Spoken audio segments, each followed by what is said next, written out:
Chapter 7. The Stone-Cold Killer. I got ample confirmation of Kleiner's complete indifference to irony when I mentioned the angel. He looked up at me sharply and blinked. Then, in case I hadn't found that amusing and ironic enough, he did it some more. There was a nervous tick at the side of his eye, too. I suspected he wasn't especially delighted at the way I'd stolen his thunder. I was unrepentant. I think he'd stolen more than that in his time. And thinking of time brought me back to the angel, which I now knew from his reaction Kleiner had hidden behind the curtain, where no one could see it. God knows what it was doing. Out of sight, but not out of mind. "Where's this going to end?" I demanded, while Kleiner was failing to come up with a response. "Can't you see what's happening?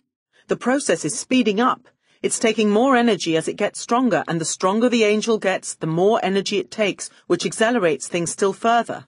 How long before she's strong enough to escape?"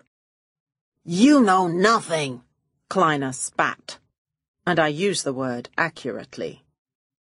"I know more than you," I told him, as I dabbed at my face with a hanky. However apparently tight and uncompromising one's outfit, always make sure you have a special handy space for a hanky and lipstick. "So what if you do?" "Well, if I know more than you and I know nothing, then I suppose you know less than nothing. Is that right?"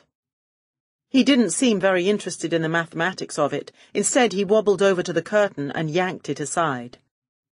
I think even Kleiner was surprised by what he revealed.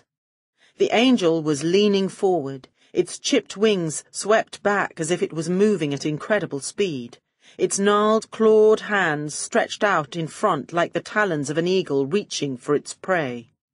The stone face was weathered and lined, but twisted into a hideous snarl of anger, rage, and hunger. "I am guessing," I said in my best told-you-so voice, "that it's repairing itself. That's what it does with all the energy. The potential life it rips away from your victims, and I do mean victims." "Not another word out of you, Miss Blabbermouth," Kleiner snapped. I ignored this skillful quip. "It uses a fraction of that energy to shape the next Rock Railton or Giddy Semestra or Hank." I paused, momentarily thrown. "What's your last name?" I asked the nearest Hank. "Sissy," he said. It was a fair question. "Hank Sissy," the other gun-toting Hank said. "Seriously?" "No, Sissy." Time to move on. Rock Railton, Giddy Semestra, or Hank Sissy, it uses a fraction of the energy used to remold your victims to take on the memories and appearance of their templates. The rest of the life force it keeps. The rest of the unholy bargain it does with time goes to repairing itself. As you can see. Well, Kleiner was looking, but he probably couldn't see the truth. He didn't want to. He had other things on his mind. In any case, it was clear that Max Kleiner and the truth had a rather arm's-length relationship. I tried a different tack. "So, how does the angel wake your sleeping beauties?" His smile was back, curled round his cigar. "How else? With a kiss." The kiss of an angel. "The merest touch will do it, but let's call it a kiss. It seems appropriate." It would certainly work, and it did seem horribly appropriate. Horrible because it still looked like I was in line for the lips of death treatment myself. This was rather confirmed as Kleiner ordered the two armed Hanks to take me to the coffin-shaped device. The other two Hanks lifted the lid to reveal the dark interior. It looked worryingly like a coffin inside as well.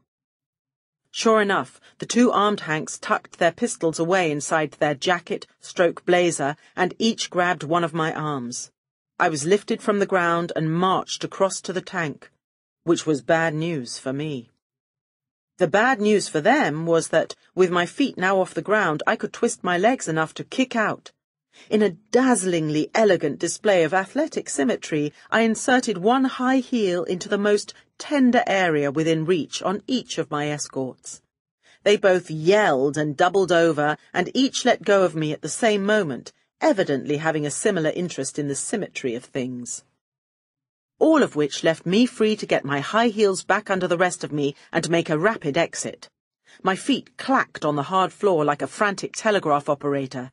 SOS all the way to the door. The door sprang open before I got there. Not good news. It was Mrs. Makeup returning. I caught a satisfying glimpse of her surprised face before I cannoned into it and sent her flying. Unfortunately, the impact sent me flying too. By the time I got to my feet, I was surrounded by Hank. Just the one Hank, but he held me tight. Then another one jabbed a gun so close to my nose I could smell the cordite from its last shot. If I wasn't careful, my final sensory experience would be the smell of the next one. Without many options left, I allowed myself to be dragged back towards the coffin tank. The makeup woman seemed to have recovered from her ordeal and was talking urgently to Max Kleiner. "Julius can't have it," Kleiner growled. "Tell him to stop bothering me." He waved her away. The woman scowled at me as she passed. I nodded back. But my blood froze as we approached the equipment. The angel was still staring out from its alcove. Maybe it was a trick of the light, or maybe it was my imagination, but it seemed like the angel's expression had changed, just slightly. It seemed like there was the ghost of a smile on its cracked, stone lips.